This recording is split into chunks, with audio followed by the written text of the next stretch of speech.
देख रहे हैं राम कन्या न्यूज चैनल और मैं आपके साथ सुरभि मिश्रा। लोकसभा चुनाव पर सबकी नजरें टिकी हुई है, चूंकि अजमेर लोकसभा सीट सबसे हॉट सीट मानी जाती है। लोकसभा चुनाव को लेकर राजनीति में हलचल तेज हो गई है। टिकट के लिए फिलहाल पोस्टर वार और फेसबुक, इंस्टाग्राम, व्हाट्सएप वार चल रहा है। टिकट के दावेदार जगह जगह पोस्टर, होर्डिंग और बैनर लगाकर प्रेशर पॉलिटिक्स का गेम खेल रहे हैं, जिससे कि टिकट की राह आसान हो सके। राजनीति के विश्लेषकों ने बताया कि इस बार कांग्रेस और भाजपा में टिकट चाहे किसी को भी मिले, मुकाबला एक तरफा रहने वाला है। वजह यह गिनाई जा रही है कि दिसंबर में विधानसभा चुनाव में अजमेर लोकसभा क्षेत्र की 8 विधानसभा सीटों से 7 पर भाजपा ने और 1 सीट पर कांग्रेस ने जीत दर्ज करवाई थी। ऐसे में भाजपा को विधानसभा चुनाव में बढ़त मिली थी। सवाल यह पैदा होता है कि क्या भाजपा इस बढ़े हुए जनाधार को लोकसभा चुनाव में कायम रख पाएगी।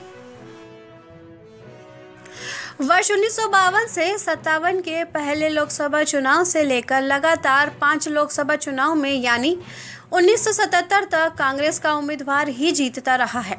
इसके बाद 1977 से 80 तक अजमेर लोकसभा क्षेत्र के चुनाव में जनता पार्टी के उम्मीदवार श्रीकरण शारदा ने जीतकर कांग्रेस को आईना दिखाया। 7वीं लोकसभा के चुनाव में 1980 से 84 तक फिर कांग्रेस ने इस सीट पर कब्जा किया, जो इसके बाद 1984 से 89 तक पुनः कांग्रेस के विष्णु कुमार मोदी ने जीतकर कांग्रेस के लिए सीट को कायम रखा। अजमेर निर्वाचन क्षेत्र में 9वीं लोकसभा के लिए भाजपा का खाता वर्ष 1989 में खुला। इसमें राजा सिंह रावत सांसद चुने गए। भाजपा के राजा सिंह रावत 11वीं लोकसभा तक लगातार 3 बार सांसद रहे। वे 13वीं एवं 14वीं लोकसभा में भी भाजपा को जीत दिलाने में सफल रहे। सबसे अधिक मर्तबा सांसद बनने का रिकॉर्ड भी रावत के खाते में है। अजमेर संसदीय क्षेत्र के लिए आजादी के बाद से हुए लोकसभा चुनाव में अब तक 17 सांसद निर्वाचित हुए। 17वीं लोकसभा के चुनाव में भाजपा के भागीरथ चौधरी सांसद निर्वाचित हुए। चौधरी अजमेर के 19वें सांसद के रूप में लोकसभा पहुंचे हैं। पहली लोकसभा के दौरान अजमेर अलग राज्य था। यहां से 2 सांसद चुने जाते थे। इनमें पहली बार ज्वाला प्रसाद शर्मा और मुकुट बिहारी लाल भार्गव चुने गए थे। लोकसभा चुनाव को लेकर केकड़ी विधायक शत्रुघ्न गौतम काफी गंभीर नजर आ रहे हैं और गरीब को गणेश मानकर सेवा कर रहे हैं, जिसके चलते गांव-गांव, ढाणी-ढाणी में उनकी पकड़ लगातार मजबूत होती जा रही है, जिसका फायदा बीजेपी को लोकसभा चुनाव में मिलेगा। विधायक शत्रुघ्न गौतम सहज और सरल उपलब्ध रहते हैं। वहीं घर पर आने वाले सभी लोगों से चाहे दिन हो या रात आत्मीयता से मुलाकात करते हैं, जिसके चलते उनकी लोकप्रियता लगातार बढ़ती जा रही है। अजमेर लोकसभा क्षेत्र से टिकट मांगने वाले प्रत्याशियों की लंबी लिस्ट है और सभी अपने अपने आकाओं के माध्यम से चुनावी वैतरणी पार करने में लगे हुए हैं।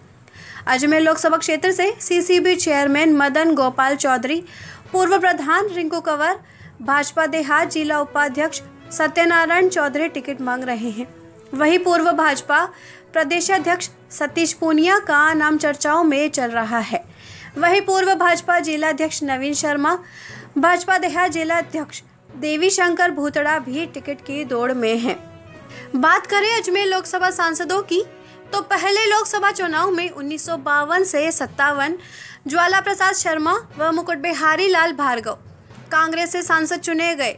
वहीं दूसरी लोकसभा चुनाव में 1957 से 62 मुकुट बिहारी लाल भार्गव कांग्रेस, तीसरी लोकसभा 1962 से 67 मुकुट बिहारी लाल भार्गव कांग्रेस, चौथी लोकसभा 1967 से 71 BN भार्गव कांग्रेस, 5वीं लोकसभा 1971 से 77 BN भार्गव कांग्रेस, 6ठी लोकसभा 1977 से 80 श्रीकरण शारदा, जनता पार्टी 7वीं लोकसभा 1980 से 84 भगवान देव आचार्य कांग्रेस, 8वीं लोकसभा 1984 से 89 विष्णु मोदी कांग्रेस, 9वीं लोकसभा 1989 से 91 राजा सिंह रावत, भारतीय जनता पार्टी 10वीं लोकसभा 1991 से 96 राजा सिंह रावत, भारतीय जनता पार्टी 11वीं लोकसभा 1996 से 98 राजा सिंह रावत।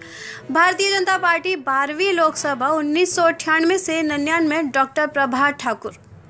कांग्रेस 13वीं लोकसभा 1999 से 2004 राजा सिंह रावत। भारतीय जनता पार्टी 14वीं लोकसभा 2004 से 2009 राजा सिंह रावत। भारतीय जनता पार्टी 15वीं लोकसभा 2009 से 2014 सचिन पायलट। कांग्रेस 16वीं लोकसभा 2014 से 2017 सावरलाल जाट।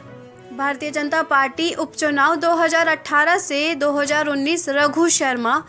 कांग्रेस 2019 से भागीरथ चौधरी भारतीय जनता पार्टी से सांसद निर्वाचित हुए।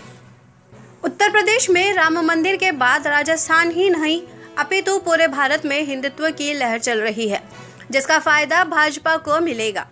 लोकसभा चुनाव में लोकल फैक्टर की बजाय राष्ट्रीय मुद्दे और पीएम के चेहरे का मतदाता पर ज्यादा असर पड़ेगा।